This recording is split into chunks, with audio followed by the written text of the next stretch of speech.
नमस्कार, मैं फरीदा गजल और आप देख रहे हैं एक न्यूज 24। आज हम बात कर रहे हैं दिल्ली की राजनीति से जुड़ी हुई एक बड़ी खबर की, जहां दिल्ली की मुख्यमंत्री रेखा गुप्ता ने हाल ही में एक चैनल को दिए इंटरव्यू में ऐसा बयान दिया है जिसने राजनीतिक गलियारों में हलचल मचा के रख दी है। तो आइए आपको बताते हैं ये पूरा मामला।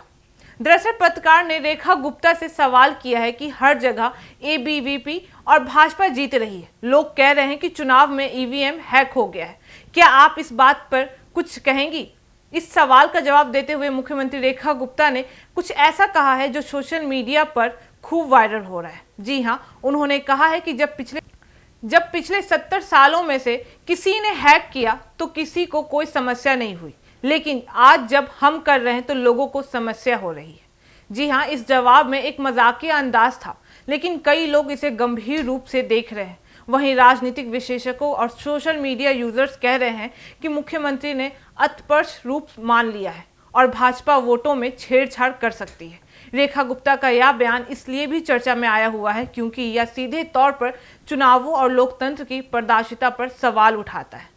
दिल्ली में हाल ही में हुए चुनावों में एबीवीपी और भाजपा की जीत ने राजनीतिक पटल पर बहस शुरू कर दी थी। विपक्षी दलों और आम लोगों का कहना है कि चुनाव में ईवीएम हैकिंग की संभावना हो सकती है।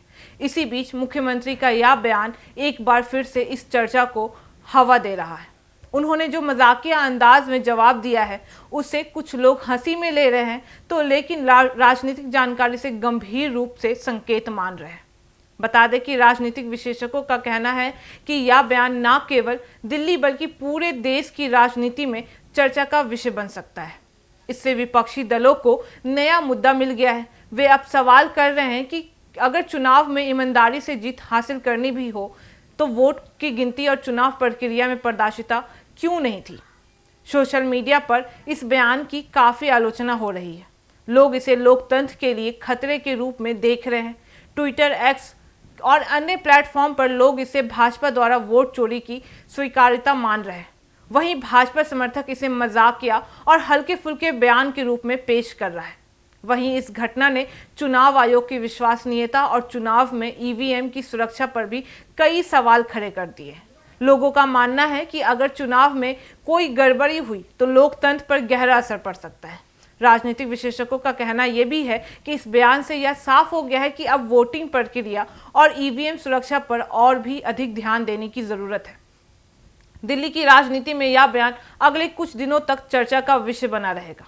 विपक्षी दल इसे भाजपा की नीति और चुनावी रणनीति पर सवाल उठाने के लिए इस्तेमाल कर सकते हैं। वहीं भाजपा समर्थक इसे रेखा गुप्ता के हल्के फुल्के अंदाज में दिए गए मजाक के रूप में दिखाने की कोशिश करेंगे।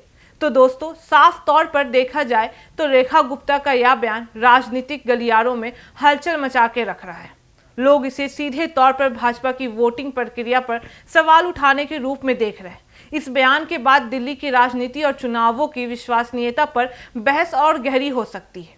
इस खबर का सार यही है कि लोकतंत्र और चुनाव की पारदर्शिता पर जनता की नजरें अब और भी तेज हो गई है। राजनीतिक दलों को यह भी समझना होगा कि जनता की आंखें में भरोसा बनाए रखना कितना जरूरी है। तो दोस्तों, यह थी दिल्ली की मुख्यमंत्री रेखा गुप्ता के बयान की पूरी कहानी। सवाल अब यह उठता है कि क्या लोकतंत्र में ईमानदारी बनी रहेगी या फिर वोटों की छेड़छाड़ की संभावना से जनता का भरोसा कम हो जाएगा? ये तो आने वाला वक्त ही बताएगा। बाकी इस मामले पे आपकी क्या राय है, हमें कमेंट करके जरूर बताओ। ऐसी तमाम खबरों के लिए देखते रहे एक न्यूज़ 24। हर खबर सबसे पहले सबसे सटीक। वीडियो को लाइक करें, शेयर करें, चैनल को सब्सक्राइब करना ना भूलें।